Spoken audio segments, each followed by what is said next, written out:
The bowling looks solid at the moment. The batting, are you as confident about the batsman? There was a lot of question marks over number 4. Who should play number 4? Is that settled in your view? Shreyas Iyer to go into most games at number 4. Rohit, Shubman, Virat, Shreyas and KL Rahul are your top 5? Well, Rohit, Shubman, Virat for sure. And then at number 5 also you'll see KL. At number 4 is the debate which is still open, I would say. Still open. I think tactically if you want a left-hander you can always put Ishan Kishan there. You have Shreyas who has been very good with spin.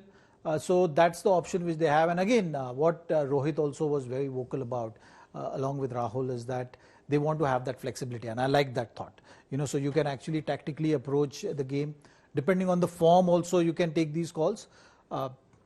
Going in the World Cup, you've seen Bumrah was on the injury list. You've seen Shreyas on the injury list. You've seen KL was on the injury list. So all those boxes are ticked nicely. All those concerns which you had leading in the World Cup, they're actually been addressed very nicely. They've managed that scenario situation very well. Now the playing 11, it's all depends on who is really taking that spot and how the management is looking at. You just got to back that. I interviewed another of your colleagues who won a World Cup, Harbhajan Singh, and he said he would pick Surya Kumar Yadav. He said, I want X-factor cricketers to play in a World Cup. And he believes Surya Kumar Yadav has an X-factor that will put the opposition on guard. Would you be tempted to take Surya Kumar, or is it again flexibility, choose him in a particular match against a particular opposition? He does. I rate him very high. There is no doubt about it. He does possess that X factor.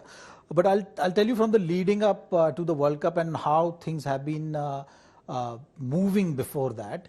You've seen Surya batting at number 6. So when Hardik was not taking part in the previous series, you had Surya taking that position. So the plan and the preparation from the team management's point of view, how they are looking at it, is that Surya is going to be that number 6 position more so right now than number 4. So it's going to be between Shreyas and Ishan Kishan, I would say, for that number 4 spot. And it's going to be a tactical call which the management will make. And then you've got your top 3. Rohit Sharma is arguably, possibly playing his last World Cup, maybe even Virat himself, though Virat could be fit at 40 as well. And you've got Shubman Gill. How good is Shubman Gill? He's down with dengue. We don't know whether he'll play the first game, but he should be there for most of the World Cup. Could he be the new, you've seen Sachin, you've seen Virat. Could Shubman be in that same league? Or am I running ahead of myself? No, well, look at his year. The year 2023 has been a phenomenal year for him. He's been scoring hundreds, double hundreds, across formats, very consistent. I've actually mentioned that, he's going to be the leading run scorer for this tournament. That's the kind of year he's having. Shubman Gill will be the leading run getter of the tournament. I mean, he's got the potential. Yeah. He's batting in the top order. It all depends on how you set the tone for the tournament. For a batter like him, if the first couple of innings he gets into the World Cup with nice innings under his belts, then it's just going to be a really great World Cup for him. And I will not be surprised if he's one of the leading run scorers for the tournament. There are those who believe, and you watched him very closely, Rohit Sharma may be not at his prime in the way he was 4 years ago. Is that fair, or do you believe experience matters above all else? Same thing with Virat Kohli. Virat Kohli still runs harder than anyone else in the team. So he seems fitness is not a problem. Or do you think that they need some extra motivation of a World Cup? Rohit's never won one. Virat could be the first to win 2 World Cups, first Indian to win 2 World Cups. Well, a tournament like World Cup is the motivation, isn't it? Like for all the big players we've seen, also these kind of emotions really get the best out of you. The facts which you rightly put it out there right now, leading in the World Cup, all these questions, okay, when you answer these as a player, it just gives you a whole lot of satisfaction. So the World Cup is that kind of a tournament where all the participants are actually thinking in the similar way that 4 years who knows where I'm going to be. I'm not sure whether I'll be part of another World Cup. Yes, when you're a youngster, you're thinking differently, but the players which you're mentioning obviously will be thinking about this World Cup being the last, and they will be motivated because of that. So I think it's a great sign for a team. And for Rohit also, if you're saying that once you get in the World Cup, you want to save your best performances for this. So that motivation, that inspiration is always going to be there. So is Virat. I want to go to the big matchup, India versus Pakistan. You know, you played a big match, India versus Pakistan, in Mohali in 2011. Now it's in Ahmedabad. India going to, according to you, clear favourites? Are we a much better team than the Pakistanis, or would you say it's a 50-50 battle? So I would say India is favourites, and I'm not just saying that, the numbers are also backing that. And you know, in front of your home crowd, it's a big stadium, 120,000 people.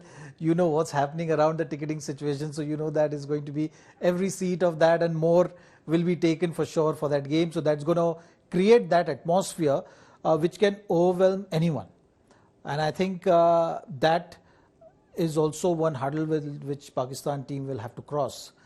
So that pressure of the crowd which they'll have to deal with, and the record which is not in their favor, especially with ICC World Cup tournaments. So all that add up, and you're looking at both the teams as well, you know that India will have that edge going into that match. Because they've got possibly the best left-arm fast bowler in the world at the moment in Shaheen Shah Afridi. They've got in Babar Azam someone who's a top-class batsman. You're saying India advantage, but these are the two people to fear in that game? Well, with regard to batting, I think they are overly dependent on Babar, for sure. You look at Rizwan is another guy who, with the bat in hand, has got a good record. Iftikhar is another guy, I think, you know. So these three will be taking that load of batting department. And with bowling, missing Naseem Shah is a big blow for their World Cup campaign. Shaheen Shah and Haris Rauf is definitely going to be the one to watch out for and be careful of. There is no doubt about it.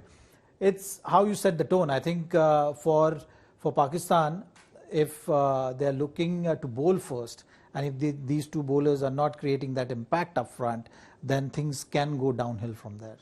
I want to ask you, who's your favourite therefore? If you had to pick your 4 semi-finalists, I've been first asking everyone 4 semi-finalists. Pick your 4 semi-finalists for us.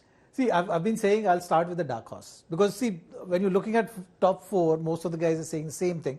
But I think for this World Cup, South Africa to me is looking a decent team. Okay. And definitely going to be a dark horse. So that's your dark horse. Yeah. Then India, England, Australia. England, despite losing so badly to New Zealand. Yeah, they had a tough start. But I think they will be able to recover. Okay, so South Africa as your dark horse, England, Australia and India. Yes. So you're keeping the New Zealanders out. Okay. And I had actually said Pakistan as my 4th team. Ah, interesting. So you think the Pakistanis, you could still have a second India-Pakistan semi-final, possibly in Kolkata. Could be.